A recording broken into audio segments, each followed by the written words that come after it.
और वो जो 3 पार्ट है ना, उनके नाम जानते क्या है? अरम, परुल और काम। ये जानते क्या है? धर्म, अर्थ, काम। और एग्जैक्ट उसी सीक्वेंस में जो हमारे धर्मशास्त्रों में लिखा है, यानी जो सीधे एकता दिख रही है उसको विभाजकता दिखाने का प्रयास करना। ये कहते हैं तमिल हिंदी में लड़ो, मराठी उत्तर भारतीय में लड़ो। देखा था तेलंगाना के लोगों ने कैसा बोला था, तेलंगाना के मिनिस्टर ने बिहार वालों के लिए, तमिलनाडु के मंत्री ने यूपी बिहार वालों के लिए क्या बोला था, उसमें लड़ो।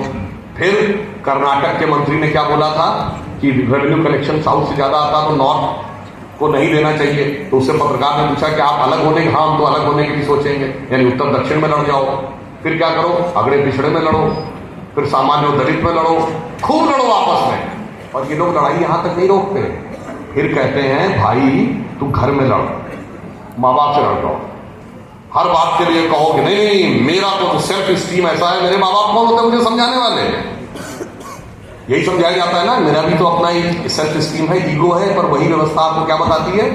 बेटा जब नौकरी करने का ना, तो there are only 2 laws. Number 1, boss is always right, and number 2, there is any confusion refer to rule number 1। यानी बॉस अगर डांट रहा हो तो दुम हिलाते रहना, कोई सेल्फ स्टीम और ईगो मत लाना।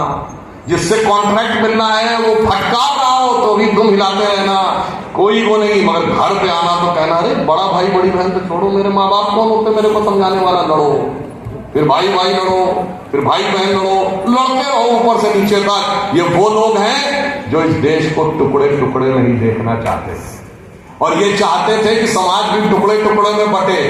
फिर 1 या 2 टुकड़ा लेकर कुछ कट्टरपंथी टुकड़े के साथ गठबंधन करके सत्ता के एक टुकड़े पे कब्जा कर लिया जाए और कुछ समय तक सत्ता के उस टुकड़े का आनंद लिया जाए। परंतु अफसोस क्या हो रहा है, अब उनके ये अरमान बहते हुए नजर आ रहे हैं। देश एक होता दिखाई पड़ रहा है, चाहे वो कुंभ में दिख रहा हो, चाहे राजनीतिक दृष्टि से दिख रहा हो, तो ये उनके लिए चुनौती है।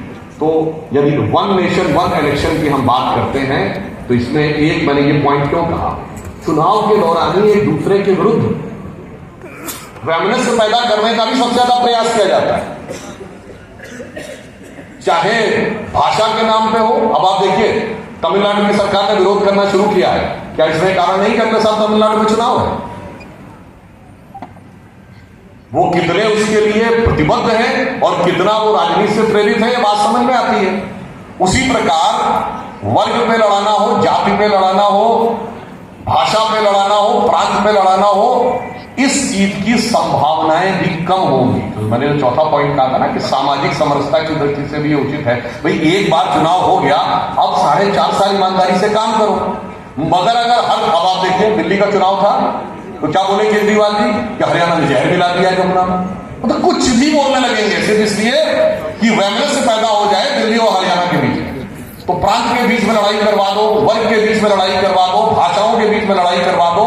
अगर हमें इन चीजों को भी नियंत्रित करना है और स्वस्थ राजनीति की तरफ बढ़ना है तो उसके लिए भी ये 1 नेशन 1 इलेक्शन बहुत आवश्यक है। 1 इलेक्शन होगा तो क्या होगा, संवैधानिक दृष्टि से सुगमता होगी, एडमिनिस्ट्रेटिव दृष्टि से दक्षता होगी, 1% से अधिक का हमारा जीडीपी में बचत होगा, 1% से अधिक इन्फ्लेशन यानी महंगाई में हमारी बचत होगी।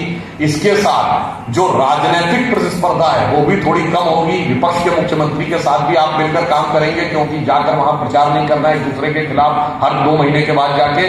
और समाज के अंदर भी जो लोग लड़ाने भिड़ाने का काम करते हैं उनको भी, जिसे मैं ये कहूं कि चुनाव के समय थोड़ा सरचार्ज एटमॉस्फेयर होता है ना, ऐसा थोड़ी कह रहा हूं चुनाव गलत है, पर सरचार्ज एटमॉस्फेयर होता है, उसमें जरा सा भी आग लगाना बहुत आसान होता है, वो भी संभावना कम रहे।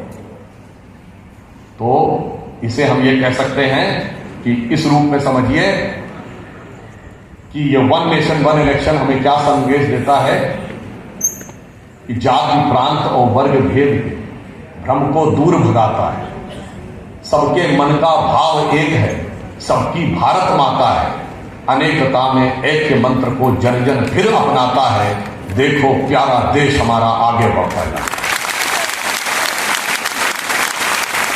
और मैं अंत में कहूंगा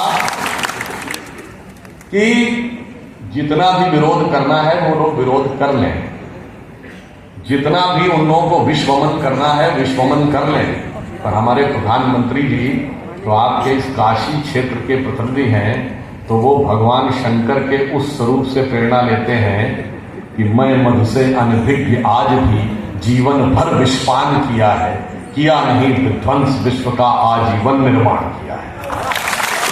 और यदि कोई भयभीत करना चाहे तो उन्होंने कहा मैं कल्याण भी करता हूं, दीन दुखी हूं पर मानव के मन में रहता हूं, सन्यासी हूं पर वैभव से दुनिया की झोली भरता हूं, शूल भरे कंटक पथ पर जीवन भर अभियान किया है, किया नहीं विध्वंस विश्व का आजीवन निर्माण किया है।